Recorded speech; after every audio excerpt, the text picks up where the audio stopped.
오늘 말씀은 야고보서 1장 2절, 3절, 4절입니다. 내 형제들아 너희가 여러 가지 시험을 당하거든 온전히 기쁘게 여기라. 이는 너희의 믿음의 시련이 인내를 만들어내는 줄 너희가 알미라. 인내를 온전히 이루라. 이는 너희로 온전하고 구비하여 조금도 부족함이 없게 하려 함이라. 아멘. 우리가 믿고 구원 얻는 사실에서 빠지기 쉬운 함정들이 꽤 있어요. 기복신앙 같은 것들이 있죠. 그런데 가장 근본적인 면에서 빠지기 쉬운 함정이 있습니다. 내가 주인이라는 인식에서 벗어나지 못한다는 것이죠. 믿음은 주인이 바뀌는 거예요. 믿기 전까지는 내가 주인이었는데 믿은 후부터는 완전히 하나님이 주인이신 것으로 바뀌는 겁니다. 모든 것은 하나님께서 하신 거예요. 구원받을 길을 만들어주신 것도 하나님이시고 나로 하여금 믿게 하신 것도 사실은 하나님이신 거예요. 구원에 이르도록 계속 이끌어주시는 것도 성령님을 통해서 하나님이시죠. 나는 결코 주체가 아니에요.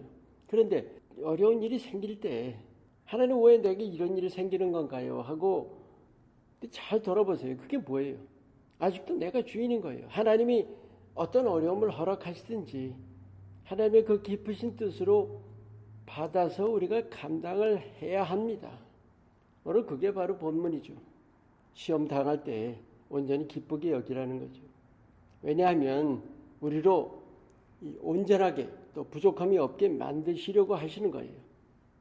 하나님이 우리를 지으신 것 다 연약, 부족, 불완전. 그런데 우리가 믿는 예수님의 십자가와 부활은 우리의 그 불완전함을 완전함으로 바꿔주시려고 하나님이 하신 거예요. 다 된 일이 아닙니다. 우리가 이 땅에서 이루어갈 일이에요. 내 힘이 아니라 예수님을 힘입어 이루어가야 합니다.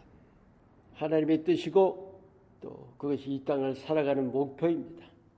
우리가 이 땅에서 모든 시련과 고난, 이유는 분명해요. 우리가 정신적으로, 특별히 영적으로 부족하기 때문입니다.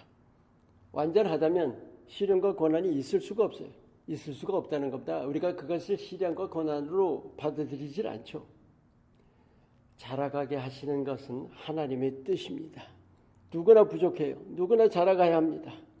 그런데 자라간다는 것은 새로워진다는 거예요. 장애물들이 있습니다. 우리가 성장하는 데 장애물들.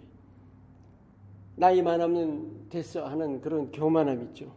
또 나는 내가 좋아, 나 이대로 있을 거야 하는 어떤 고집, 그리고 실제 자기 모습을 잘못 알고 있는 거 있어요. 그게 바로 비교와 남과의 비교와 경쟁의 산물이겠죠. 또 과거에서 벗어나지 못하는 습관이라는 거 있죠. 지나친 자기 사랑, 게으름입니다. 게으름. 자기 몸을 사랑하다 보면, 자기 존재를 사랑하다 보면 과거에서 헤어나오질 못해요. 그런 모든 것에서 뛰쳐나와야만 합니다. 스스로 깨트려야만 합니다. 이건 하나님도 못하시는 거예요. 나의 일이에요. 즉 나의 한계를, 자신의 한계와 끝없이 맞서 싸워야 하는 거죠.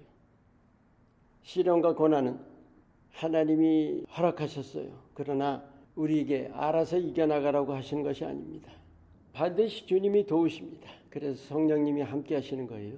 그런데 그 주님의 도우심은 내가 믿느냐의 문제죠. 내가 믿는 만큼 도움받을 수 있는 거예요. 내가 주님을 신뢰하는 만큼, 내가 주님을 간절히 찾으면서 부르짖는 만큼 도움받는 거예요. 시련과 고난, 결론적으로는 없는 자는 아무도 없어요. 근데 뭐가 다를까요? 성숙할수록 쉽게 이긴다는 거죠. 시련과 고난이 없는 게 아니라 넉넉히 이기는 것이 성숙입니다. 지금 이 코로나 바이러스 시대에 어려운 일 겪는 분들 참 많죠. 육신적인 것뿐만이 아니라 삶의 여러 가지 어려운 일들이 있잖아요. 그러다 보니까 심적인 고통까지 겪게 되는 겁니다. 이것이 다 하나님만 의지하게 하시려는 하나님께서 우리에게 허락하신 거예요. 그거 우리가 따질 일이 아니에요. 하나님만 의지하는 것이야말로 진정한 믿음입니다.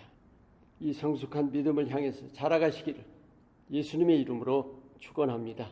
오늘의 기도, 어려울수록 더 주님만 의지하도록 내 믿음을 새롭게 하옵소서. 아멘.